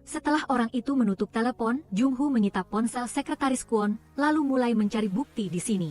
Di sisi lain, Myung Hee menceritakan kejadian membuang putrinya bertahun-tahun yang lalu kepada Yang Shin. Kaki Myung Hee menjadi lumpuh juga karena orang yang disebut orang tua itu. Setelah menceritakan sampai di sini, penyakit lama Myung Hee kambuh. Yang Shin yang melihat itu segera menekan tombol darurat, perawat di samping segera berlari datang. Setiap kali Myung Hee menyebut tentang putrinya, Yang Shin menjadi sangat emosional. Melihat situasi ini, Yang Shin hanya bisa meninggalkan tempat itu sementara waktu. Sebelum pergi, dia melihat ruang tamu penuh dengan kue. Karena hari ini adalah ulang tahun Yang Shin. Setiap tahun di hari ini, Myung Hee akan turun ke dapur sendiri untuk putrinya, untuk memperingati putri yang telah tiada itu. Yang Shin mengambil sepotong kue dan pergi. Dongwon di sisi lain, setelah menggeledah sebentar, tidak menemukan petunjuk yang berguna. Akhirnya dia menemukan sebuah dokumen di meja kerja Moon SIK. Awalnya tidak menemukan apa-apa, tetapi dia tiba-tiba melihat nomor Gucci abu gurunya di dokumen itu. Dia teringat kode 39, saat ini Yang Shin melihat Jungho muncul di sini. Yang Shin memberitahu Jungho dia baru saja bertemu ibu kandungnya, tetapi tidak tahu bagaimana memanggilnya. Karena sakit parah, dia sekarang sudah tertidur, dia sendiri masih punya banyak hal yang ingin ditanyakan. Bisakah aku bertanya padamu? Tentu saja. Jungho, apakah kamu pernah menjebak orang? Tidak pernah. Aku tahu. Selanjutnya mereka berdua mulai berjalan romantis bersama. Kemudian Ajuma hacker melacak informasi bahwa kode pada kotak abu ayah Jungho adalah 391. Moonho juga mengatakan bahwa rekaman itu ada di sana. Sementara Jungho dan Yang Shin sedang berjalan maju. Tapi masalahnya sekarang adalah ada banyak orang tak dikenal yang mengikuti dari belakang. Yang Shin menoleh dan memastikan masih ada 3 mobil pribadi yang mengikuti kita. Moonho mengingatkan Yang Shin, sekarang kalau kamu ikut Jungho hanya akan menjadi beban baginya saja. Ternyata tetaplah yang terbaik. Jungho mengatakan, pertama-tama kita harus mencari tahu identitas mereka. Saat ini Jungho berkata kepada Yang Shin, jika nanti aku tertangkap polisi, kamu harus berpura-pura tidak mengenalku. Jika tidak, kamu akan dianggap sebagai kaki tangan dan ditangkap. Yang Shin tentu tahu apa yang harus dia lakukan. Di sisi lain, Ajuma yang mendengar sampai di sini merasa marah. Kalian menunjukkan kemesraan di depan Ajuma yang lajang selama 40 tahun.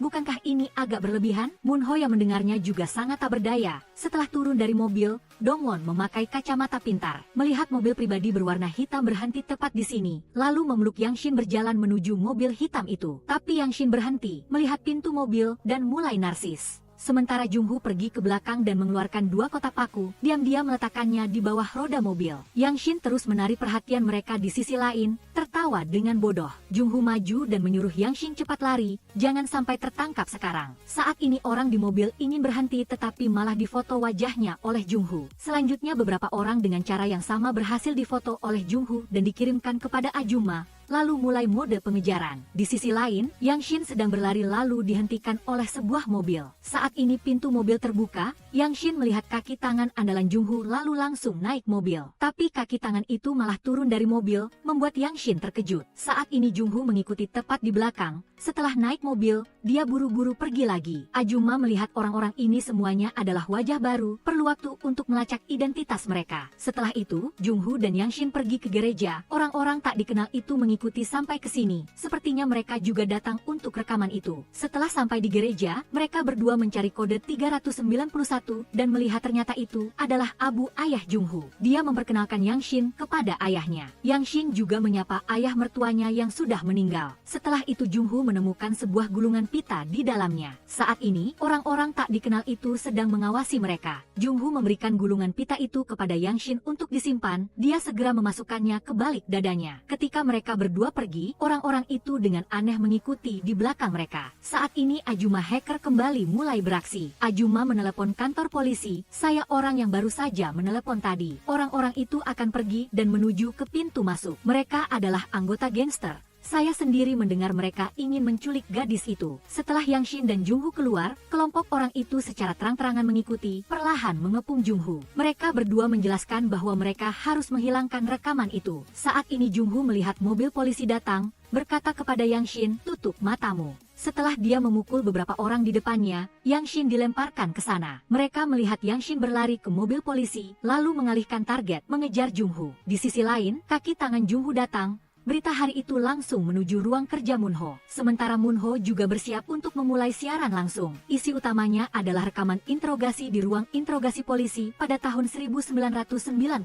Sedangkan Jungho saat ini dikepung oleh sekelompok orang di sudut dan juga dipukuli beberapa kali oleh kelompok orang itu. Mengapa Healer yang dulunya selalu arogan tiba-tiba menjadi seperti ini? Ternyata dia sedang menyelidiki kasus penjebakan ayahnya 20 tahun yang lalu. Ditemukan gulungan pita rekaman yang ditinggalkan ayahnya, itu berhubungan dengan seseorang yang disebut orang tua. Dan kelompok orang ini adalah bawahan orang itu, hanya dengan begitu dia bisa bertemu dengan dalang di belakang layar. Rencana awal Jungho adalah seperti ini, meminta kaki tangannya datang lebih dulu, mendapatkan rekaman itu, lalu menukar rekaman itu. Dia sendiri dan Yang Shin hanya membuat orang-orang tua itu bingung. Tetapi setelah kaki tangan memberikan rekaman yang asli kepada Moonho, isi yang didengar Moonho adalah ayahmu, John Seok, sejak awal bukanlah pelaku penjebakan orang. Ayahmu pergi melaporkan kasus penjebakan orang, dia pergi melaporkan bahwa Kiang Jae dibunuh oleh orang tua itu. Dia membawa bukti yang diambilnya untuk melapor. Jadi isi rekaman ini bukanlah kesaksian tersangka, melainkan kesaksian saksi. Isi kesaksian itu adalah bagaimana orang-orang tua itu menangani ayah Yang Shin.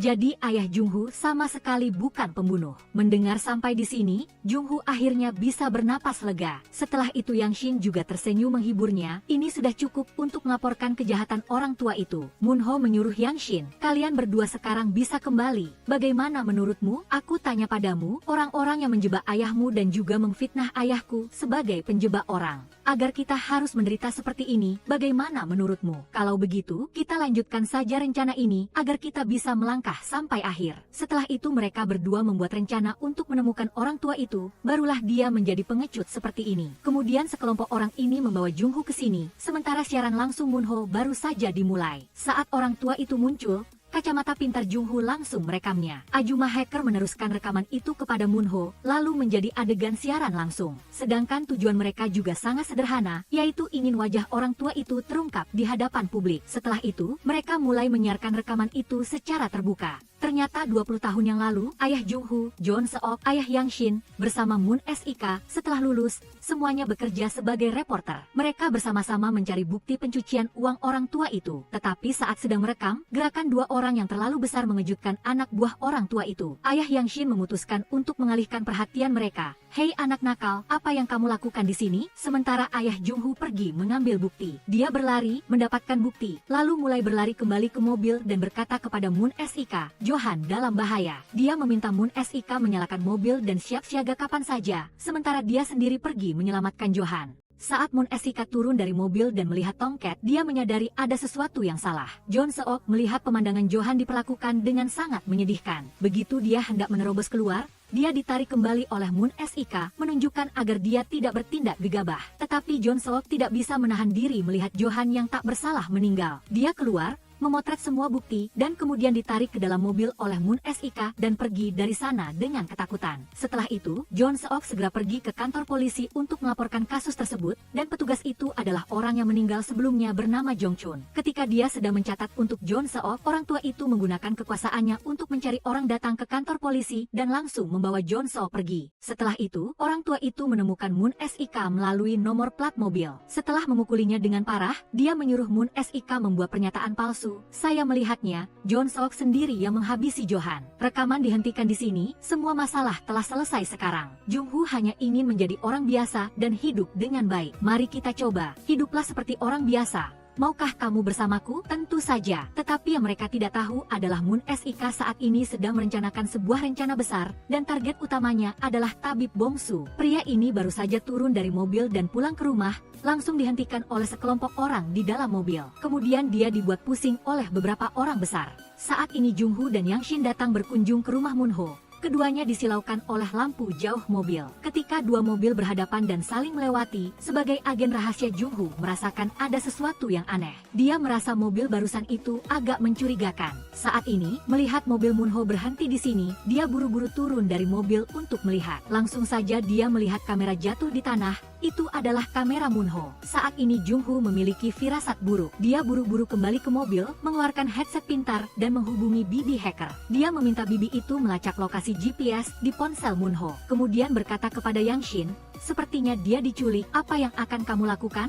Ikut denganku, atau tunggu di rumahnya, atau harus membawanya kembali? Setelah Yang Shin melihat Jung-Hoo pergi, dia memutuskan untuk menunggu kabar di rumah Moon-ho. Tetapi saat dia menunggu lift, sekretaris Moon SIK muncul di sana. Yang Shin ingin pergi, tetapi sepertinya semuanya sudah diatur. Di sisi lain, kelompok orang ini mengeluarkan ponsel Moon-ho dan menyerahkannya kepada pengendara yang menyambut di luar. Kedua tim berpisah pada saat ini, dan sinyal yang dilacak oleh Bibi juga adalah lokasi pelacakan ponsel. Jung-Hoo juga mengikuti petunjuk Bibi, mengikuti lokasi tersebut, dan kemudian kembali ke berita hari itu, yaitu kantor redaksi tempat mereka biasa bekerja. Begitu tiba di sini, dia langsung mendengar suara telepon. Jung-Hoo mencari di sekitar dan kemudian pergi ke ruang siaran langsung. Setelah dia mengambil telepon, Jung-Hoo menggunakan identitas palsu sebagai Bongsu. Nama panggilanmu hello, bukan? Saya punya urusan yang ingin saya minta tolong, sebutkan hargamu. Saat Jung-Hoo menolak tugas tersebut dan ingin pergi, saat itu, di layar muncul gambar seseorang yang dikenalnya dalam keadaan koma. Setelah Jung-Hoo melihatnya, dia ragu-ragu. Saat itu telepon berdering lagi. Jung-Hoo bertanya kepada lawan bicaranya apa yang mereka ingin minta tolong padanya. Berikan kepadaku informasi intelijen yang diterima dari Federasi Rusia.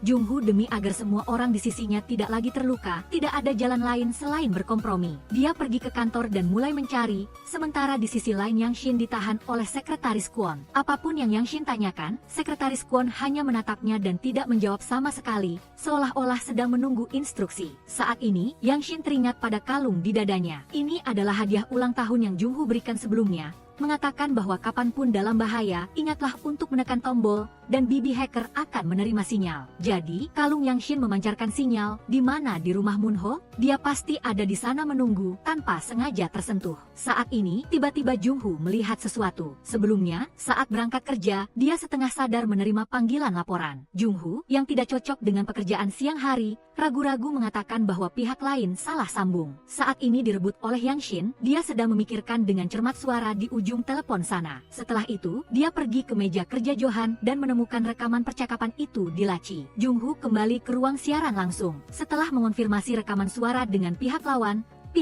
mengajukan permintaan lain. Tugas kedua, tugas ini sangat sederhana. berdiri di depan kamera dan bacalah pesan yang kamu terima. Setelah Jungho melihat isi pesan, dia tertawa tak berdaya dan menolak dengan tegas. Saat dia berbalik dan bersiap untuk pergi, gambar Moonho berubah menjadi Yangshin. Dan di depan Yangshin muncul sebuah jarum suntik dan sebotol cairan obat berwarna putih. Jungho tahu obat apa ini karena sebelumnya gurunya meninggal disebabkan oleh obat jenis ini. Yangshin adalah titik lemah Jungho. Saya telah mengirim anak buahmu ke sana. Mereka akan segera tiba. Kamu ulur waktu sebentar. Saya beri kamu waktu 10 detik. Tiktok. Nama saya Bongsu. Pada tanggal 27 Januari di Gereja Bunda Suci terjadi kasus penganiayaan. Jongchun adalah yang saya lakukan. Karena Jongchun berutang uang dan tidak membayar, kami mengalami perselisihan. Itulah alasan mengapa saya membunuh Jongchun. Gadis itu baru saja tiba di rumah, langsung dikejutkan oleh pacarnya. Dia bertanya bagaimana Jungho bisa masuk ke sini. Pacarnya mengatakan kepadanya bahwa dia memanjat jendela. Setelah mengatakan itu dia maju dan memeluknya erat-erat tetapi didorong kembali. Pada saat yang sama, dia menyuruhnya menjaga jarak 1 meter. Kamu naik ke tempat tidur lalu mundur. Dengarkan aku. Dia menyuruh pacarnya bahwa lain kali datang ke rumah, ingatlah untuk masuk melalui pintu depan. Yangshin membuka pintu untuk pacarnya keluar, membiarkannya melakukannya lagi. Yangshin bahkan belum selesai bicara, ketika berbalik, dia menemukan Jungho sudah memanjat jendela dan melarikan diri. Tetapi sejak hari itu, Jungho tidak pernah muncul lagi. Dan telepon juga dalam kondisi mati total, benar-benar hilang kontak dengan Yangshin. Yangshin berfantasi Jungho muncul di kamarnya, tetapi hasilnya selalu sama. Meskipun begitu, dia masih belum kehilangan harapan, pergi ke jendela untuk memeriksa. Lalu mengapa Jungho tiba-tiba menghilang? Karena setelah terakhir kali diancam untuk mengakui sendiri telah menganiaya orang, dia baru menyadari bahwa orang tua itu yang memanipulasi semuanya. Dia ingin merekrut Jungho menjadi bawahannya. Selama Jungho patuh, rekaman pengakuan diri tidak akan diserahkan kepada polisi. Jungho tidak ingin melibatkan Yangshin, dia sekarang hanya bisa menahan rasa sakit demi cinta mereka. Namun, dia juga tidak tinggal diam, dia ingin secara pribadi menghancurkan rekaman pengakuan diri itu. Karena itu, Jungho dan Bibi kembali memulai pekerjaan. Yang pertama adalah harus tahu di mana markas orang-orang ini. Dia diam-diam menaruh alat pelacak di mobil pria berkacamata. Melalui petunjuk Bibi, Jungho akhirnya menemukan tempat itu. Setelah itu, dia diam-diam naik ke mobil pria berkacamata, mengambil kartu memori dari perekam mengemudi, lalu melalui anak buahnya menyerahkannya kepada Bibi. Sebenarnya Jungho dan Bibi belum pernah bertemu. Jungho pada dasarnya tidak tahu penampilan Bibi. Setiap kali memindahkan barang selalu melalui anak buahnya, bolak-balik. Setelah itu Jungho kembali ke markas pria berkacamata dan menunggu kesempatan. Setelah Bibi menerima kartu memori, dia mulai memulihkannya. Tetapi saat sedang memulihkan, dia tidak menyangka itu adalah jebakan pria berkacamata. Pria berkacamata itu segera mengunci posisi Bibi hacker dan mengerahkan semua anak buahnya untuk menangkapnya. Jungho berdiri menunggu sesuatu yang mengejutkan muncul di depan matanya. Tetapi tidak ada apa-apa selain udara dan beberapa daun terbang seolah mengejek. Sedang luang, dia berpikir lebih baik memanfaatkan waktu mencari rekaman pengakuan diri yang merugikan hidupnya. Apakah bisa dihapus? Maka, dia melangkah masuk ke gedung seolah-olah orang pergi ke pesta pernikahan dengan santai. Bertemu dengan Bibi hacker, dia masih sempat bercanda, bertanya, apa di sini ada stasiun ruang angkasa sampai komputer sebanyak ini? Baru saat ini dia melihat alat pelacak dan buru-buru bertanya, tempat apa ini? Seperti markas rahasia. Sementara semua orang menerobos masuk seperti sedang bermain grand concert, siapa yang lambat pasti kena pukul. Lalu lokasi hacker Heller terbongkar total di Jalan 23 nomor 1 gedung film. Tahu kabar itu, Jungho terbang secepat angin, Bibi hacker juga tidak kalah, membereskan dengan bersih, mencabut hard drive, mengatur ulang komputer, hanya kurang memanggil becak. Menyamar sebagai ibu cleaning service, dia berniat kabur diam-diam, tak disangka hard drive-nya jatuh gedebuk seperti disambar petir. Syukurlah Jungho tiba tepat waktu, menendang satu orang hingga tersungkur. Bibi hacker menambahkan semprotan tanaman untuk memastikan dia kesakitan hingga ingin mengakui semua kehidupan masa lalunya. Kedua orang itu menutup pintu dan bersiap seperti dalam film action kelas B. Jungho berbalik dan bertanya kepada Bibi hacker, mengapa berpakaian cosplay pelayan lari seperti maling? Yangshin kebetulan menguping, dari terkejut hingga tercengang karena rekaman pengakuan diri yang pernah membuat Jungho nyaris mati, kini telah berada di tangan polisi. Ya, dia sekarang dicari di seluruh negeri karena kejahatan berani melawan orang tua itu. Ternyata orang tua itu menyuruh Moon SIK membawa rekaman itu dan menyerahkannya, persis seperti, kalau tidak patuh, semoga beruntung ya nak. Yangshin pertama kali mendengar rekaman itu, teringat adegan disorot seperti lampu sorot oleh sekretaris Kwon, baru menyadari bahwa semua ini karena dirinya dan tidak bisa membantu apa-apa. merasa bersalah hingga ingin menangis. Dia lalu berkata, "Sudahlah, sebelum kamu tertangkap, mari kita tangkap orang tua gila itu terlebih dahulu untuk melampiaskan kemarahan. Seandainya setelah menangkap orang tua itu, semuanya masih belum selesai, saat itu kita sembunyi bersama saja selamanya." Jung-Ho awalnya hanya bisa menatap Yang Shin dengan tatapan, "Sudahlah, jangan bermimpi." Karena dia tahu betul bahwa dia masih memiliki kerabat, khususnya ibu kandungnya yang belum saling mengenali. Jika sekarang dia meninggalkannya dan mengikutinya, bukankah itu sama saja melakukan kejahatan meninggalkan rumah mengikuti pria? Yang Shin dengan santai menjawab dalam hati, tidak ada ikatan apa-apa karena belum ada yang saling mengenali. Bahkan jika dia pergi atau tinggal, ibunya juga tidak akan tahu, tidak akan menemukan. Gadis itu bahkan yakin bahwa dunia ini sangat luas, banyak tempat persembunyian yang aman, asalkan tidak menimbulkan kekacauan. Yang Shin terus memanggil nama Jung-Ho tanpa henti seolah memanggil arwah. Tetapi dia mudah panik di dalam hati karena tidak mungkin membawa pacarnya menjadi penjahat dan hidup bersembunyi terus-menerus. Akhirnya, di tengah situasi percintaan yang tegang seperti senar, dia terpaksa memutuskan untuk mengambil risiko besar. Dia sendiri menghadapi orang tua itu, asalkan ada cara untuk menyelesaikannya secara tuntas. Maka, dia membawa ponsel dari Tiongkok yang di dalamnya berisi bukti lengkap kejahatan orang tua itu. Dia berniat menggunakannya untuk mengambil hati si tua itu, bahkan mengarang cerita bahwa ini adalah barang yang seharusnya dikirim untuk Moon-ho, dan dia kebetulan menyimpannya. Begitulah dia menyusup ke perusahaan bodyguard Double S seperti orang bekerja kantoran biasa. Sementara itu, salinan data itu telah dia kirim dengan hati-hati ke rumah Yang Shin, meminta murid kesayangannya untuk menyerahkannya kepada Moon-ho dan bibi hacker veteran. Orang yang sedang menonton video ini pasti Moon-ho. Kamu akan terkejut. Segera setelah itu, Moon-ho menerima telepon dari saksi Jae-jun. Dia mengatakan sedang dalam perjalanan dari Tiongkok ke Amerika dan akan transit di Bandara Korea. Berharap bertemu Moon-ho untuk menyerahkan sesuatu yang penting, pihak Double S yang baru mendengar berita langsung terkejut. Di Tiongkok juga bocor kabar tentang Higya, pria itu terlihat begitu, tetapi kerjasamanya tidak buruk. Orang tua itu segera menginstruksikan agar barang itu harus direbut dari tangan Jae-jun, dan sekalian menghabisi wanita itu. Sementara itu, bibi hacker melacak bahwa Jae-jun memiliki kewarganegaraan Tiongkok. Dia tidak memiliki visa Korea, tetapi karena sedang transit, dia masih bisa masuk sementara. Asalkan tidak diizinkan meninggalkan bandara dan hanya boleh tinggal selama 24 jam. Jadi, satu-satunya cara adalah bertemu dengannya di bandara dan harus bertindak cepat. Yang Shin menyarankan untuk menyiarkan langsung, karena ini adalah taktik gila yang belum pernah ada yang berani lakukan. Tayangkan saja di televisi, semua orang jahat itu pasti akan gemetar. Bekerja dengan orang-orang gila kreatif memang melelahkan jantung. Seorang paman sedang membersihkan pipa saluran air dan terkena air kencing anak-anak. Belum sempat bereaksi, bibi hacker menyerbu masuk ke toilet pria, berteriak menyuruhnya memakai celana. Dia adalah Jong-gwan, polisi kriminal siber di masa lalu dan mantan bawahan Bibi. Dia tergila-gila pada Bibi karena gaya investigasinya yang meja digebrak. Hasilnya keluar, tidak ada satupun kasus yang belum diselesaikan olehnya. Tetapi setelah satu masalah,